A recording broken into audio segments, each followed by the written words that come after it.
not supposed to start the recording and you are not supposed to stop the recording. That's it.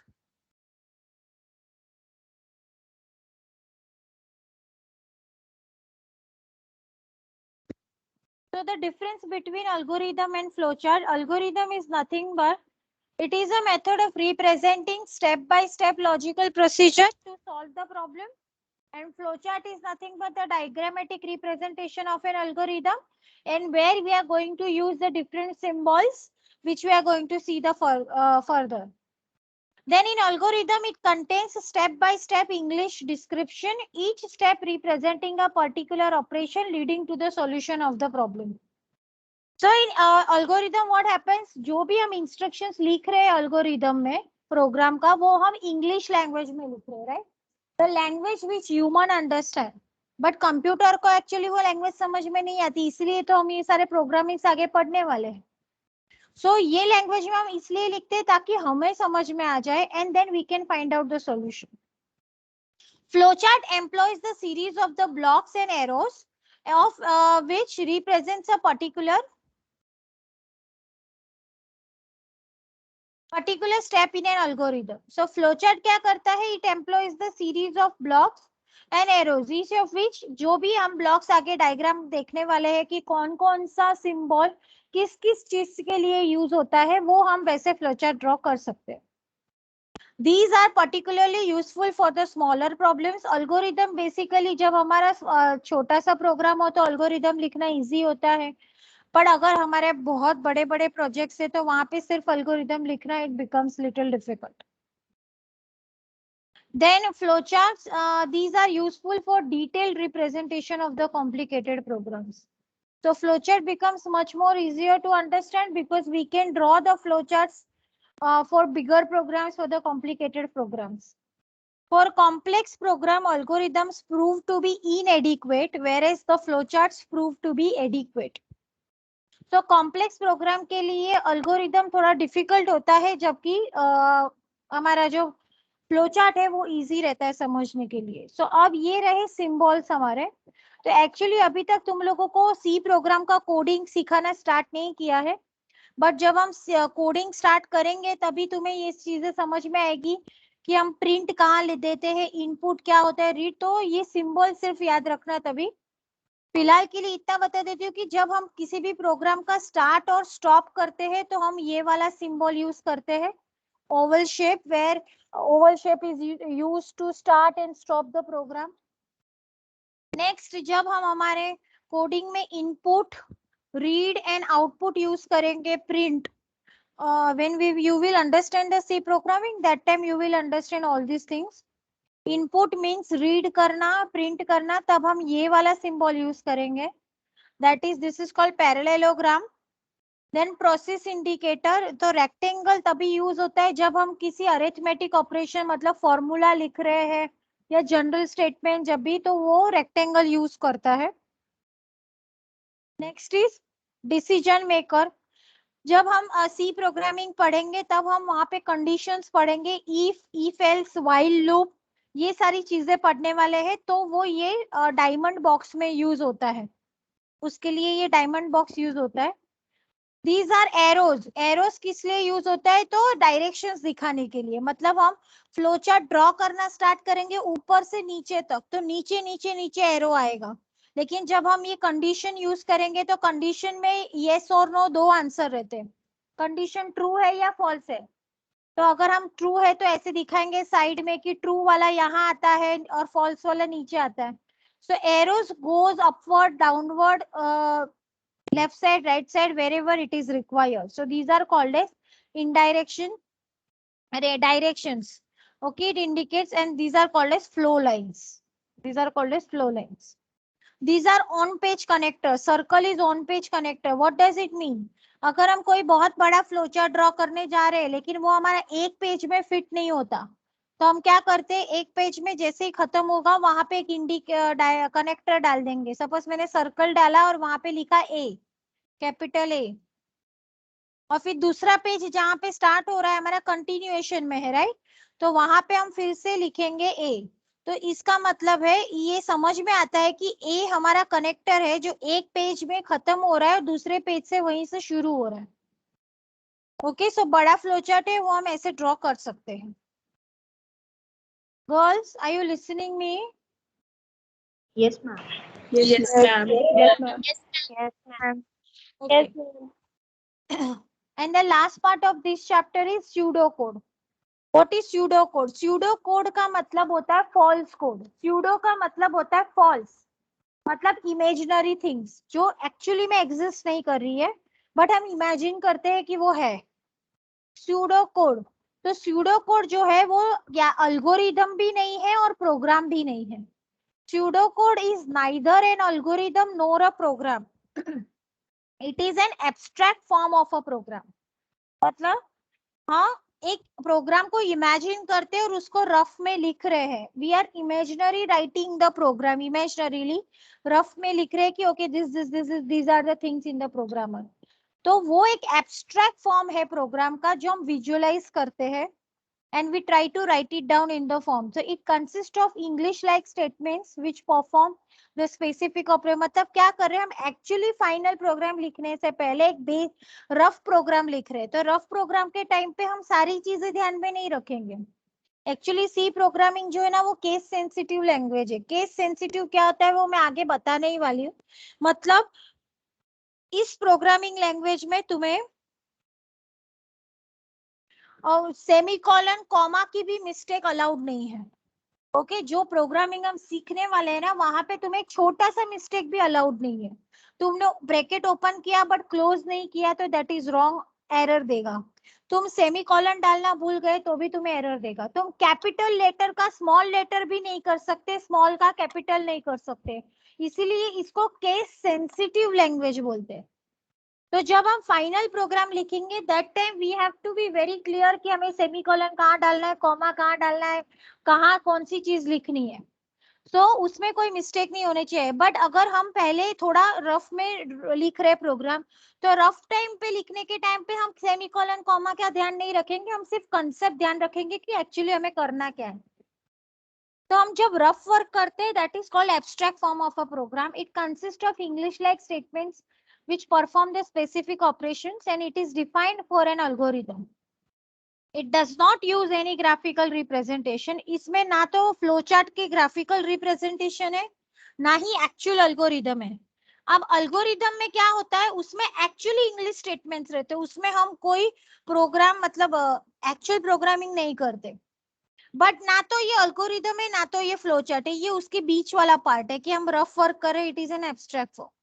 In pseudocode, the program is represented in terms of words and phrases, but the syntax of the program is not strictly followed. वही मैंने अभी कहा ना, syntax का मतलब है जब हम प्रोग्राम में हर एक चीज का ध्यान रखते हो कि हमारा ब्रैकेट्स बराबर है या नहीं, हमारा कॉमा बराबर आया है, सेमीकोलन आया है या नहीं। सेमीकोलन मतलब ये वाला सिंबल है, डॉट और ये comma, this is called semicolon. और ये बहुत इंपॉर्टेंट सिंबल है सी प्रोग्राम में। जब हम करेंगे प्रोग्राम तब तुम्हें समझेगा ब्रैकेट्स आए हैं या नहीं, उसको बोलते हैं सिंटैक्स। मतलब जब हम प्रोग्राम की सारी चीजों का ध्यान रखते हो वो सिंटैक्स होता है। तो सिंटैक्स ऑफ द प्रोग्राम जब हम एक्चुअली फाइनल प्रोग्राम करेंगे तब हमें बराबर ध्यान रखना है। बट अभी स्यूडो कोड में वो सबकी जरूरत नहीं है because this is just a rough work. So what are the advantages of the pseudocode? It improves the readability of any approach, क्योंकि वो हमारे पढ़ने के लिए समझने के लिए easy होता है। It's one of the best approaches to start the implementation of an algorithm, क्योंकि हमने algorithm लिख लिया है बट फिर भी हम चाहते हैं कि हम रफ में एक छोटा सा प्रोग्राम लिख ले, तो इसलिए हम pseudocode को यूज करते हैं। So ये ब्रिज है किसके बीच का, algorithm और flowchart एंड प्रोग्राम के बीच का ब्रिज है ये। मतलब ये हमारा अल्गोरिदम है, सपोज या तो फ्लो चार्ट हम ड्रॉ करेंगे, स्ट्रिक्टली हमारे जैसे फॉलो करना है, यहाँ पे हमें फाइनल प्रोग्राम लिखना है, बट उसके बीच में अगर हम कोई रफ वर्क हमारे हिसाब से कुछ लिख रहे हैं तो that is called as a pseudo code.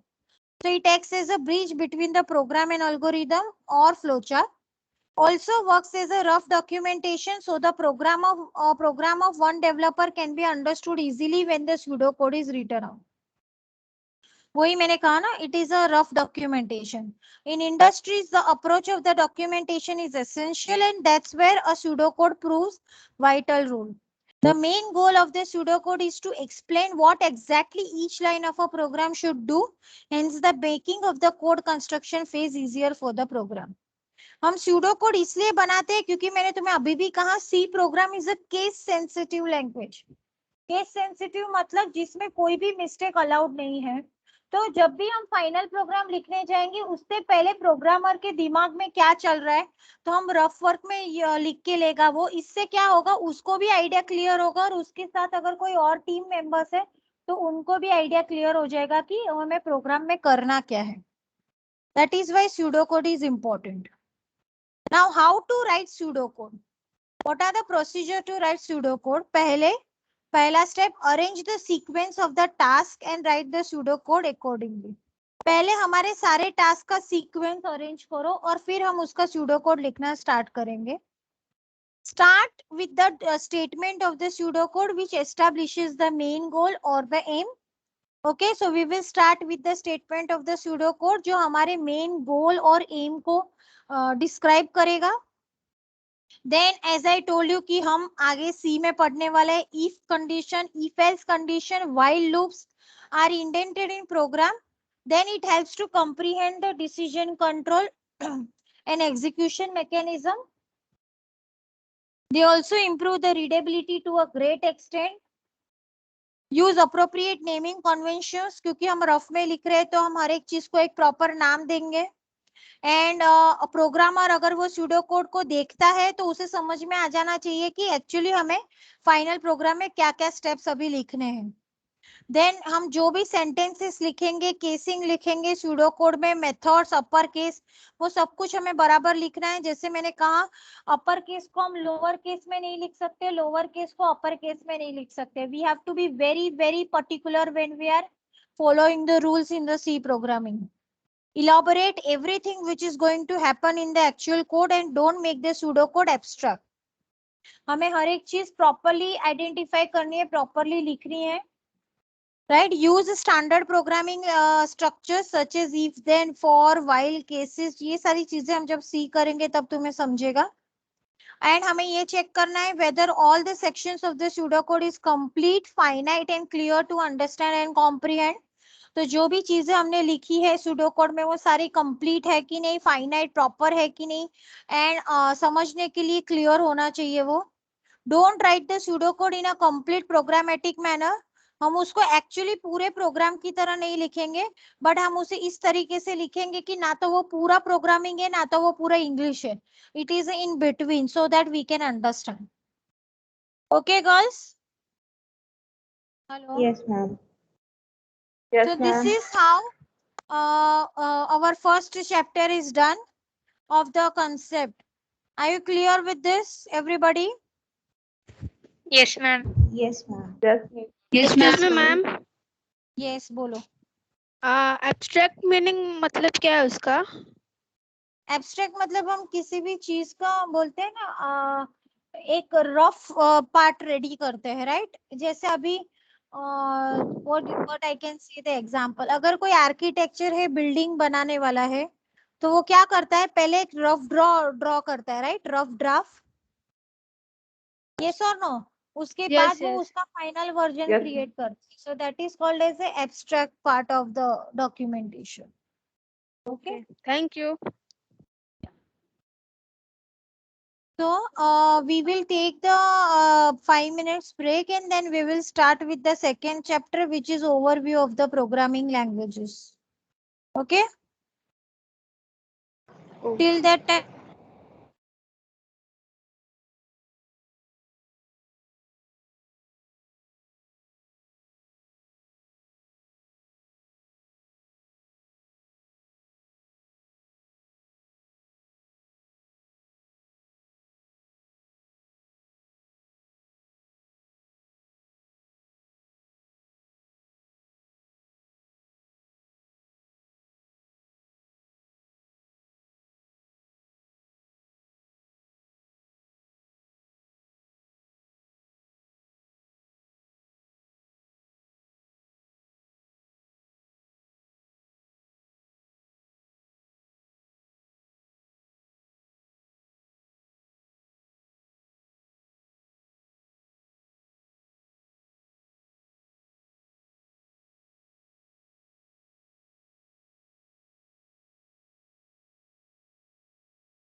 Okay, let us start now.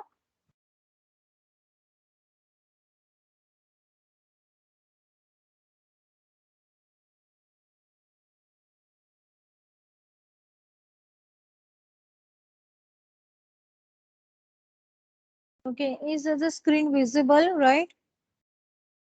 Yes, ma'am. Okay, Yes, so we ma'am. are going to start with the we are going to start now with the second chapter, which is overview of programming languages.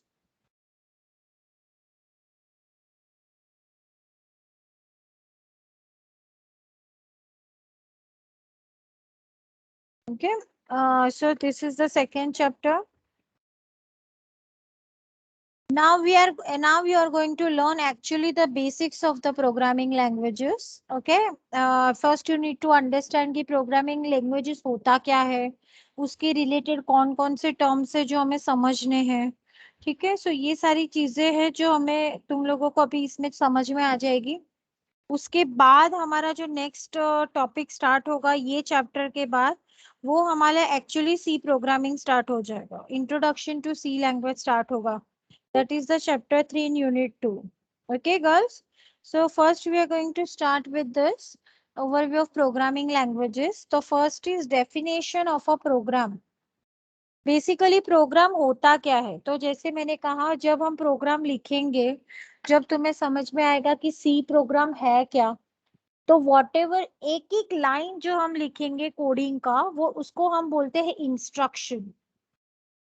Okay, एक एक line जो हम coding का लिखेंगे that is called as instructions.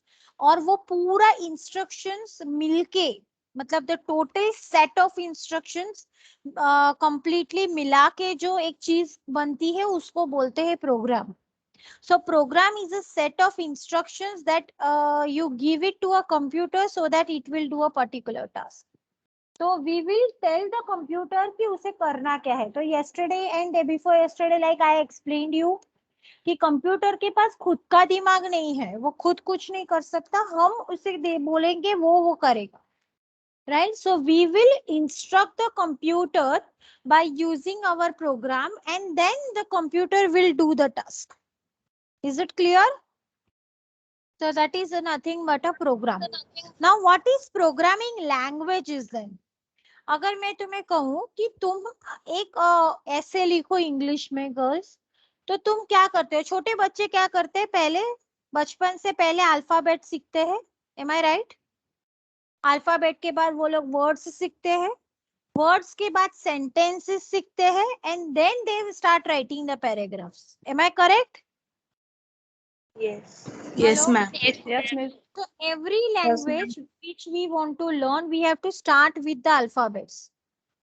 So this is like, then we say ki whatever then entire language we have learned, and then we call it as a English language or Marathi language, Hindi language, Gujarati language, and South Indian, whatever. Right? So Tamil, Kannada, Malayalam, whatever language you can say. So the language is nothing but a way of representing our communication. अगर हमें किसी के साथ communicate करना है तो हमें language के थ्रू करना पड़ता है. करेक्ट? जैसे मैं तुम्हारे साथ बात कर रही हूँ तो मैं इंग्लिश या हिंदी यूज करके बात कर रही हूँ. So I am using a language as a medium to communicate with you all. लेकिन अगर मैं कोई ऐसी लैंग्वेज यूज करूँ जो मुझे समझ में नहीं, तुम्हें लोगों को समझ में नहीं आएगी, तो वो लैंग्वेज का कोई यूज नहीं है, फिर हम कम्युनिकेट नहीं कर पाएंगे. So we have to communicate with each other through a language which we both understand. Am I correct girls? Yes, ma'am. Yes, miss.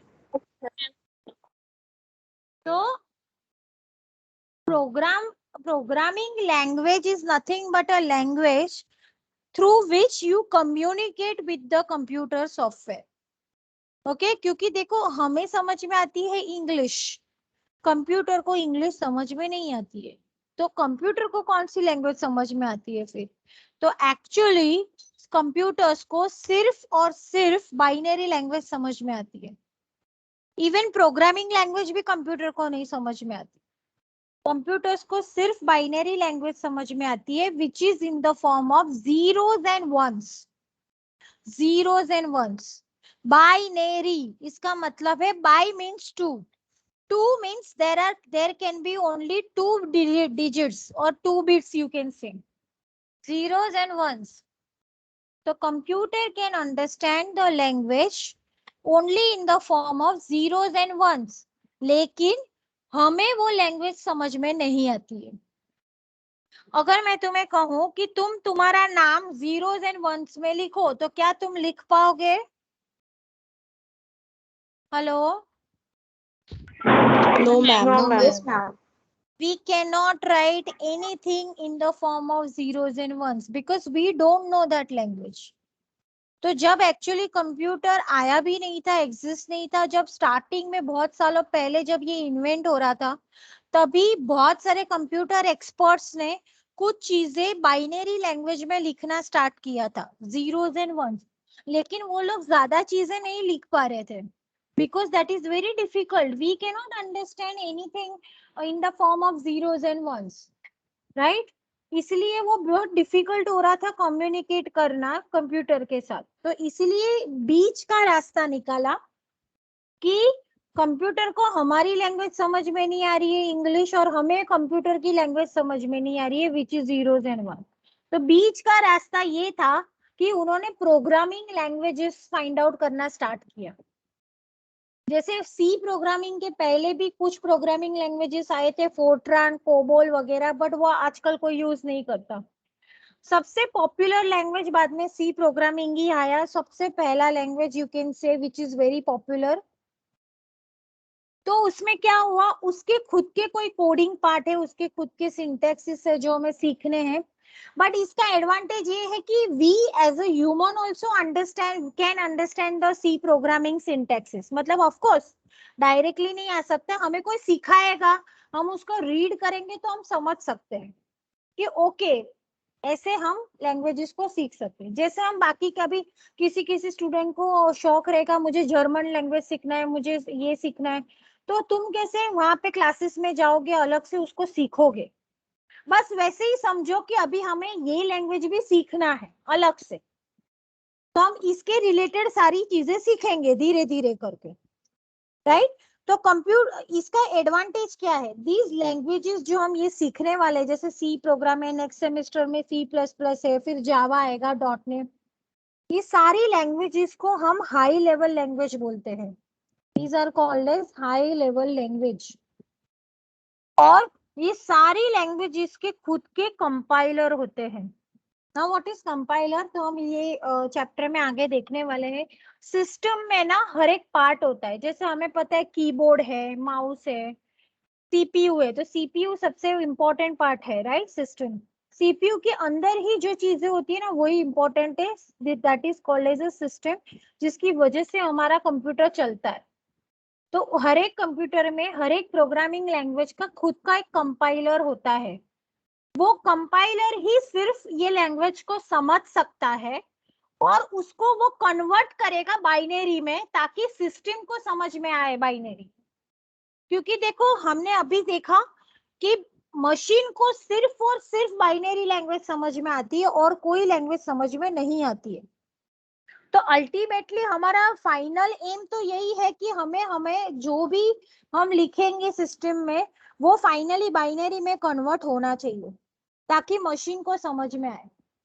So whatever we will write it down into the C programming, C compiler will translate, or you can say convert it into the binary so that it is understood by the machine. So programming languages are the important for the software technologies. It is a basic one. Without it, programming could not do a thing about software. It is a key factor to every software. Okay, and there are a different types of programming languages that are currently trendy, and there are a lot of programming languages in the market available, as I just told you. C, C++, C Sharp is there in the Java is most popular, .NET, in that also ASP.NET, VD. So many things are available in the market nowadays and many things are coming up also. Right now in the market even Android development is very popular, because तुम सबको पता है कि हमारा जो mobile phone है वो Android का है, नाम तो सुना है ना सबने? Yes, ma'am. Hello, Yes, ma'am. तो everybody Yes. Is using the word Android, लेकिन एंड्रॉइड है क्या? तो एंड्रॉइड एक प्लेटफॉर्म है जिसके ऊपर भी प्रोग्रामिंग लैंग्वेजेस यूज हुआ, प्रोग्राम यूज हुए, जिसकी वजह से तुम्हारा ये मोबाइल तुम्हारे हाथ में है, right? So even Android development is right now very popular. तो this is meaning of the programming languages. तो अभी मैंने तुम लोगों को इतनी सारी चीजें एक्सप्लेन की वर्ड्स में, वो ही यहाँ पे लिखा हुआ है. अभी जो मैंने इतना सारा बड़बड़ किया, सब लोगों को समझ में आया? Yes, ma'am. Yes, ma'am. तो देखो वही चीजें यहाँ पे लिखी है. Normal language is a communication between two people. जैसे कि मैंने कहा, अगर मैं तुम्हारे साथ कम्युनिकेट कर रही हूँ, so I have to communicate with you either through using English, Hindi, और whichever language is comfortable to both. वो लैंग्वेज हम यूज करते हैं जब दो पर्सन बात करते हैं. लेकिन जब ह्यूमन एंड सिस्टम बात करते हैं तो कौन सी लैंग्वेज यूज करेंगे? क्योंकि ह्यूमन को समझ में आती है इंग्लिश, राइट? ह्यूमन को समझ में आती है इंग्लिश और कंप्यूटर को समझ में आती है बाइनरी, पर वो दोनों तो यूज ही नहीं कर सकते. इसलिए बीच का रास्ता आया, which is programming languages. That is called intermediate for the communication with the system. Okay, so what are the importance of the programming languages? So just now I explained you everything. Programming language is the heart of the software, because without programming we cannot make many applications and software. आजकल दुनिया में जितनी भी चीजें बन रही है computer में, जैसे यू कैन से हमारे मोबाइल है, खुद मोबाइल भी एक प्रोग्राम पे ऊपर ही बना हुआ है. Android is also a program. Then you can see उसके अंदर जितने भी एप्स यूज कर रहे हो, तुम गेम्स का ऐप ले लो, तुम चाहे ट्रेन का जैसे एम इंडिकेटर ऐप है, देन तुम किसी भी बैंक का ऐप ले लो, देन तुम चाहे अभी आजकल तो टेलीविजन के भी सारे एप्स आए हैं, Hotstar, Sony LIV, Zee, so many things. All the apps, जितने भी एप्लीकेशन हम यूज कर रहे हैं, वो सारे के सारे प्रोग्रामिंग पर ही बने हुए हैं. So programming language is a key factor for the software as well as the embedded system. What is embedded system? मतलब जो सिस्टम के अंदर हमारे चीजें बनी है, embedded, जिसपे हमारा एक्चुअल प्रोग्रामिंग बेस है.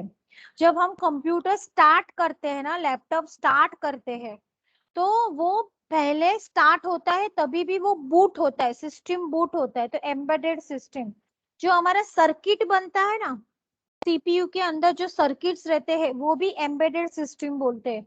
और सारे embedded system mostly C program पे बने हुए रहते हैं, अभी भी, आज के दिन में भी. एक्चुअली तुम लोग जो बनोगे वो सॉफ्टवेयर डेवलपर बनोगे, मतलब वहां पे तुम जावा वगैरह सब यूज कर सकते हो, बट एक्चुअल जो हमारे सिस्टम क्रिएट होता है ना एम्बेडेड, वो सी पे ही बनता है. Without programming languages we can not communicate with the machines और systems. Systems only know machine code. जैसे कि मैंने समझाया तुम्हें, मशीन कोड का मतलब है binary code. Machine code is nothing but binary code. मतलब सिस्टम को सिर्फ और सिर्फ मशीन कोड समझ में आता है. मशीन कोड का मतलब है some set of series of numbers, and machine code we can call it as a bits. Bits मतलब 0 1 1 0 1 0 1. अगर मैं तुम्हें कहूँ ये तुम्हारा बाइनरी बिट्स है, अभी मुझे इसका मीनिंग बताओ, तुम बता सकते हो? नहीं बता सकते हो, बिकॉज ये बाइनरी लैंग्वेज है, इसमें जीरोस और वंस ही होता है. और human only know the high level languages, और हम जो सीखते हैं वो प्रोग्रामिंग लैंग्वेजेस है, और उसी को बोलते हैं हाई लेवल लैंग्वेजेस, जो मशीन को समझ में नहीं आती है. मैं अभी भी बता रही हूँ गर्ल्स, जो लैंग्वेजेस हम यहाँ पे पढ़ने वाले हैं, सी, फिर C++ और आगे जितनी भी, वो लैंग्वेजेस को भी मशीन को समझ में नहीं आती है. पर फिर हम पढ़ क्यों रहे हैं मैम? क्योंकि वो हमारा इंटरमीडिएट वे है सिस्टम के साथ कम्युनिकेट करने का. हम हमारी चीजों को प्रोग्रामिंग लैंग्वेज में लिखने की कोशिश कर रहे हैं और प्रोग्रामिंग लैंग्वेजेस को फिर कंपाइलर जो है वो कन्वर्ट करेगा बाइनरी में ताकि मशीन को समझ में आए. So human and machine could not communicate directly. We need one intermediate because human could not understand machine languages and machine could not understand our languages. Is this clear, everyone? Yes, ma'am. Yes, ma'am. Hello. Yes, ma'am. Everyone is clear with Yes, this? ma'am. Okay so बेटा आज ना मुझे बहुत ज्यादा headache हो रहा है तो मैं आज एक ही लेक्चर ले रही हूँ. तो आगे का पार्ट हम लोग कल करेंगे. ठीक है? Okay. Okay, ma'am.